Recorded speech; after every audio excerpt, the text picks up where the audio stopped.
Pour beaucoup, c'est un révolutionnaire. Pour d'autres, c'est un opportuniste. À 48 ans, le chef de la garde républicaine apparaît comme le nouvel homme fort du Gabon, après le coup d'État qui a renversé, le 30 août dernier, le président Ali Bongo, au pouvoir depuis 14 ans. Il a été nommé président de la transition par les putschistes. Mais qui est-il réellement? On en parle dans cette émission. Mais ça reste entre nous.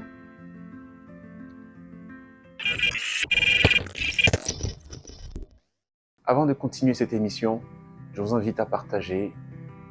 Ça ne vous coûte pas grand-chose, mais ça nous fait un bien fou, un bien incommensurable. Merci de partager et de vous abonner si ça n'est pas encore fait.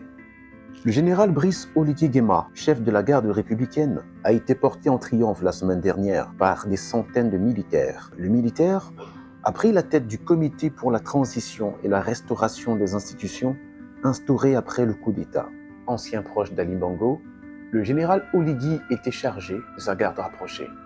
Militaire formé au Maroc, à l'académie militaire de Meknes, ce proche de la famille Bongo avait déjà servi durant la présidence d'Omar Bongo, père d'Ali, en tant qu'aide de camp. Brice Clotaire Oligui Nguema a également travaillé en tant qu'attaché militaire à l'ambassade du Gabon au Maroc et au Sénégal pendant 10 ans. Il rentrera au Gabon en 2019 pour prendre la tête de la direction générale des services spéciaux.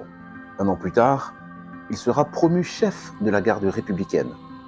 À cette époque, il mettait en avant sa fidélité envers le président et ce dernier le lui rendait bien.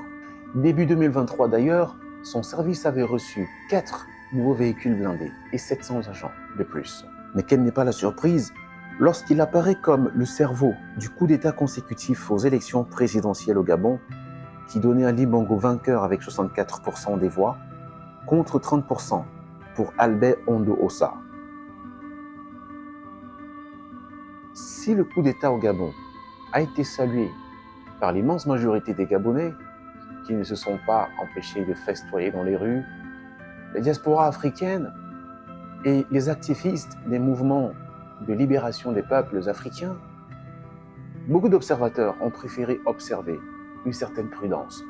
Pour Albert Ondo Ossa, le principal opposant à Ali Bongo, il ne s'agit pas d'un coup d'État, mais d'une révolution de palais. D'abord, ce n'est pas un coup d'État, c'est une révolution de palais. Oligui Nguema est le cousin d'Ali Bongo.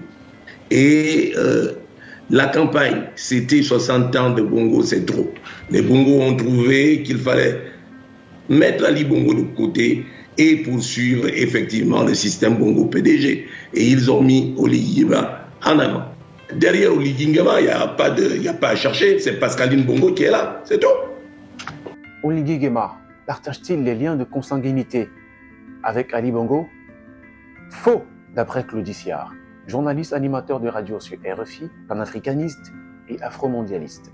Le général Brice Oligui Nguema, Fan par son père et Obamba par sa mère, n'a aucun lien de parenté avec les Bongo, de l'ethnie Téké. C'est une proximité devenue filiale par le lien et non par le sang. Les théoriciens du complot permanent, les adeptes de Netflix, aimeraient bien une explication rocambolesque et hollywoodienne au coup d'État du 38 août 2023. Une façon de remettre une pièce dans le jukebox du dénigrement constant et persistant des nôtres au lieu de prendre acte de cette première étape. Voici où sont, entre autres, les échecs des afros. La suspicion permanente des nôtres est la meilleure manière d'entretenir l'esprit du bon colonisé et de celui qui s'ignore car persuadé d'être un grand militant.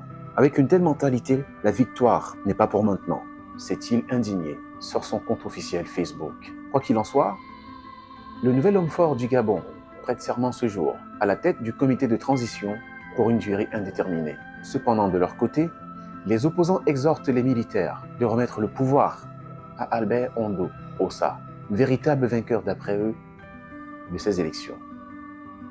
Vous savez ça maintenant, mais ça reste entre nous. Ne dites à personne.